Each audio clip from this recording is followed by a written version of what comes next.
बोलिए श्रीमन्नारायण भगवान की जय। प्रिय भक्तों, मार्गशीर्ष मास की पूर्णिमा बहुत ही महत्वपूर्ण होती है।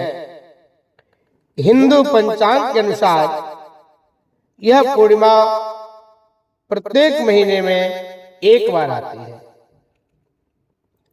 प्रत्येक महीने में एक पूर्णिमा, एक अमावस्या और 2 एकादशी आती है।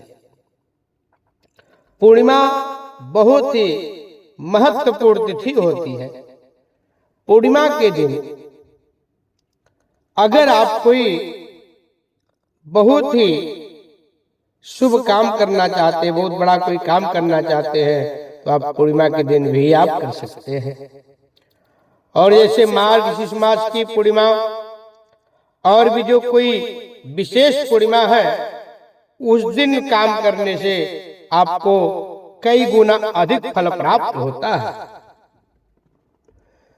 इस बार मार्गशीर्ष महीने में जो पूर्णिमा आ रही है वह बहुत ही ज्यादा फल देने वाली है और बहुत ही महत्वपूर्ण पूर्णिमा बताई गई है। मार्गशीर्ष महीने की जो पूर्णिमा है यह 15 दिसंबर को है, दिन रविवार है। 14 दिसंबर को शाम को 5 बजे पूर्णिमा लग जाएगा, परंतु हमारे शास्त्रों में, हमारे वैदिक पद्धतियों में जो सूर्योदय वाली तिथि लिया जाता है, तो उस हिसाब से देखा जाए तो पूर्णिमा 15 दिसंबर को है। 14 दिसंबर को बिल्कुल मान्य नहीं है, क्योंकि वह सूर्योदय में नहीं हो रही है। 15 दिसंबर को 2:35 पर पूर्णिमा खत्म होगी दोपहर में। उदया तिथि के हिसाब से पूरा दिन पूर्णिमा का पूजा होगा, पूरा दिन पूर्णिमा का कथा इत्यादि होगा। और पूर्णिमा के दिन गंगा स्नान किया जाता है, गंगा जी में दीपदान किया जाता है। और मार्गशीर्ष महीने के पूर्णिमा की तो बातें निराला है। प्रिय भक्तों, आप लोग भी कोशिश करें गंगा तीर्थ आदि पर जाए, गंगा के चरणों में जाकर के वहां पर स्नान करें मां गंगा की गोदी में। अपने पितरों के लिए, अपने लिए मां गंगा से प्रार्थना करना चाहिए, आप हमारे घर में सुख समृद्धि ऐश्वर्य की प्राप्ति करें। हे मां गंगा, आप मेरे ऊपर अपना पूरा आशीर्वाद बनाएं। और अपने पितरों के लिए हाथ में अंजलि बना करके जल दान किया जाता है। उस दान से, उस जल अर्घ देने से आपके पितरों को मोक्ष प्रदान होता है, सद्गति प्रदान होता है। जो आपके पितर अगर भटक भी रहे हैं, आप जो है गंगा में स्नान करते हुए अंजलि से जल चढ़ाते हुए जल चढ़ाएं और प्रार्थना कर लें, उनको मोक्ष की प्राप्ति भी हो जाती है।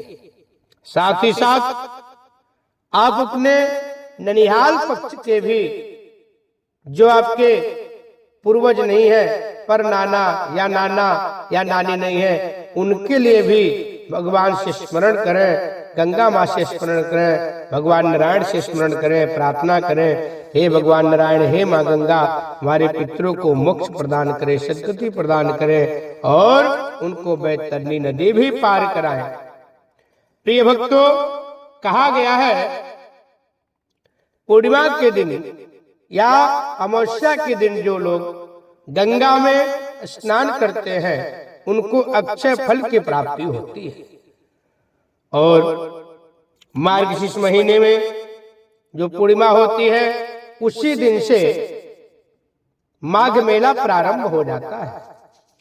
और इस बार तो महाकुंभ का बहुत ही विस्तार आयोजन भी प्रयागराज में हुआ है।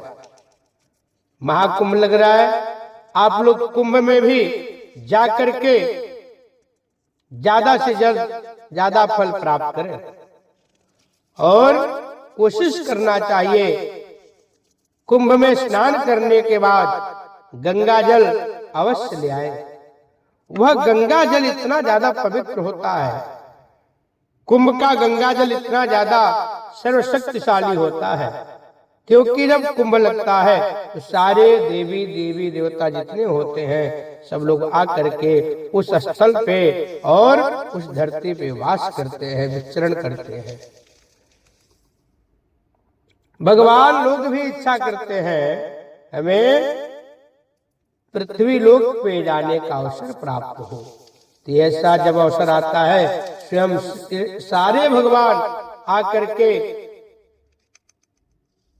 महाकुंभ में वह लोग विचरण करते रहते हैं, भ्रमण करते रहते हैं, क्योंकि सारे जब भगवान आते हैं तो वहां पे शक्ति अनेक प्रकार की अपनी वहां पे जागृत होती है और अपने आप में जो वहां का वातावरण होता है बहुत ही सिद्ध वातावरण हो जाता है।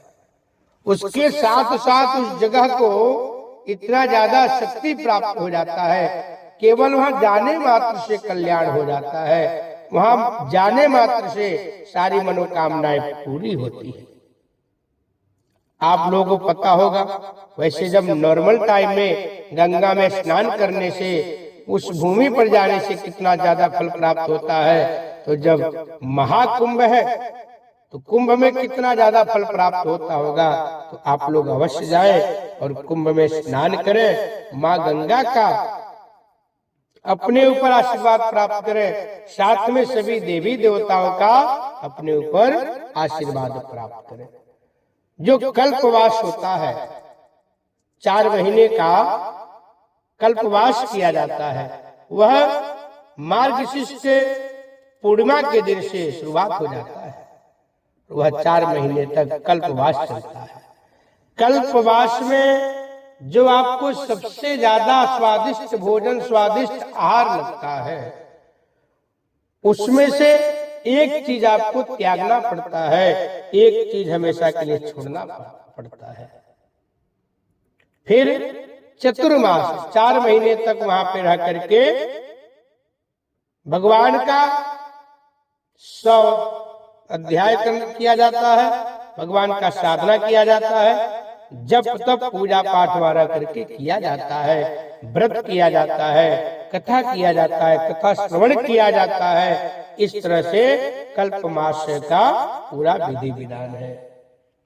उसके बाद भी यह प्रक्रिया करने के बाद भी कुछ लोग वहीं इसी बीच में कुछ बड़ा पूजा या साधना भी प्रारंभ कर देते हैं, उसका बहुत अधिक फल प्राप्त होता है और उसके जीवन का वह अनमोल क्षण होता है, क्योंकि जब तक परम पिता परमात्मा का सभी देवी देवताओं का आपके ऊपर कृपा प्राप्त नहीं होगा, जब तक ऐसा सौभाग्य, ऐसा शुभ अवसर आपको प्राप्त नहीं होगा। तो जो लोग कल्पवास करते हैं, कल्पवास का संकल्प लेते हैं और वह सारा प्रक्रिया, सारा विधि पूरा करते हैं, वो लोग बहुत सौभाग्यशाली है, बहुत ही भाग्यशाली है, क्योंकि सब कुछ होने के बाद भी अच्छा काम कोई नहीं कर सकता है।